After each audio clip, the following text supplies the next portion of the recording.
I 100% believe that having a neat, tidy, clean sewing space makes all the difference in our enthusiasm and our creativeness to actually get in and do some sewing. So in this video, I'm actually taking you through the process of how to design and plan your dream sewing space using the space that you have.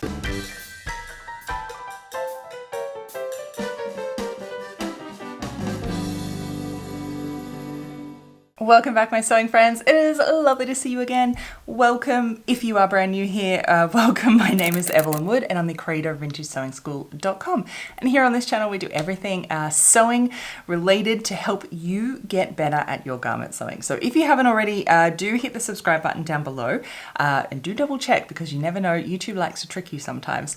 Check that you are subscribed, because this is in fact part of a 3-video series. But before that, yes, I did get a haircut. For all those of you following along, very something different. I'm trying to embrace my natural straight hair and work with it. So I'm liking it so far. I'm getting used to styling it, but not bad, huh? This is part of a 3-video series, actually 4-video series, about how to create your dream sewing space, no matter whether it is just space on the kitchen table or a little corner of a room, or you have a whole room yourself. How to design and plan your best sewing space. This runs into 3 different parts, because for the month of October, I am also revamping, reorganizing, and redoing my sewing room. Well, actually the back here will look the same, but everything else is getting a huge overhaul, and I want to take you with me in that. I'm following a 3-phase process that I follow myself, and the 3 videos will be to help you follow these as well. Phase 1 is to design and plan. Phase 2 is to sort and organize. And then phase 3 is finally to decorate and store. And then I will in fact do a vlog style tour of my sewing studio to give you a more personal look at what I'm doing and what I'm creating in this space, because it's always fun to peek into people's sewing rooms. But these 3 videos are dedicated to helping you follow the process as well, so you can sort, declutter, clean, and design and build your own beautiful sewing space that you can let your creativeness just flourish in. This is phase 1. So all those other videos will be linked down below, but if you're following along in real time, this is the month of October and we'll be doing 1 a week until we get to the end. So let's look at how we first design and plan. So I've already finished this phase, and I'll give you my examples along the way, but this is the process that I've followed to be able to design and plan my sewing space. It starts with evaluating. So take a really good look at your sewing space and evaluate.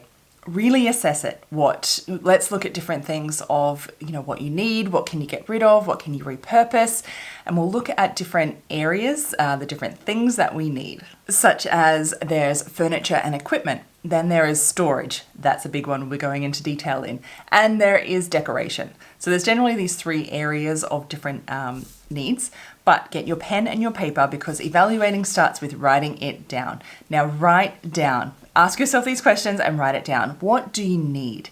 Now you already probably know this, what you need in your sewing room. Do you need storage? I'm putting that out there because every single one of us needs storage, and I'm going to go into great detail on that in just a minute. So write down and list out all the things that you know that you really need already. And now let's talk about storage more specifically, because it's a big one. So there are 3 main items that you'll probably be storing, and they need different requirements. So first of all, you'll be storing fabric. So this could be cut lengths of fabric, which is most common. You might have rolls of fabric, and then you'll have scrap fabrics. And so you want to look at what you need storage solution wise for each of those, depending on what you have. And then there's the haberdashery and notions. This is zips, ribbons, trims, interfacings, buttons, hooks and eyes. Oh my goodness, the list goes on and on and on and on.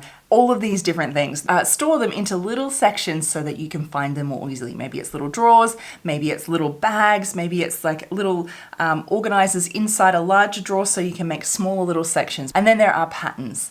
So your patterns may include store-bought commercial patterns in envelopes, might include printed PDF patterns, or maybe you like to hang them like I do as well. So have a look at your storage for your patterns. Now those 3 things are what you'll need to look at what you need storage-wise. Look at each of those 3 categories and write down what you need according to what sort of you have. Now you've written all of that down, let's go to the next step, and that is design. So this is the fun part, dream big.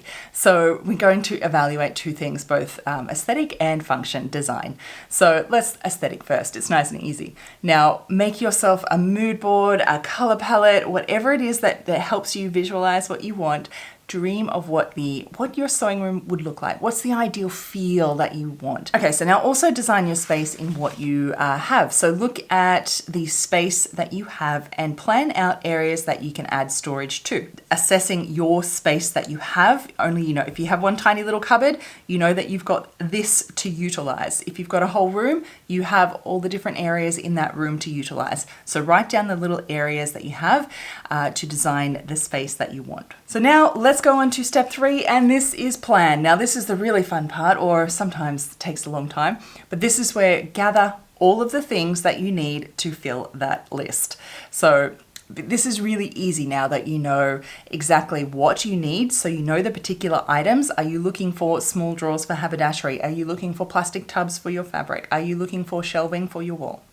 You already know all the things that you need, and you've looked at what space you have available to put those things, so you know. For example, here I have these shelves here that I wanted to put in all of my haberdashery. So what I did, I didn't have these bamboo drawers here yet. I made a plan. This is my plan here. You can see these 4 compartments, and then underneath down here is what I did. So I measured it all and then I planned it out. So I've got, and in the later stage, I was able to find the right drawers to all fit in here, but I made a plan. So measure and plan and get everything organized. Now, luckily for me, all of mine have arrived and I'm ready for phase 2. That is the next step after this, and that is sort and organize. But that is for next week's, my friends. So I hope that you will sit down and plan and design your dream sewing room organization this week, because next week we're going to do the sort and the organize, and that is where it gets really, really messy. So I hope you use the hashtag so organized, because we are getting so organized together. I'm really excited about this because I know we all need a revamp of our sewing rooms at times. So could your sewing room do with a makeover? I bet. Leave me a comment below. I'd love to hear about it. And all of the links to the other videos will be down below, but otherwise join me for next week when we will look at organizing and sorting all of the things. Until then, my friends, happy sewing. Bye.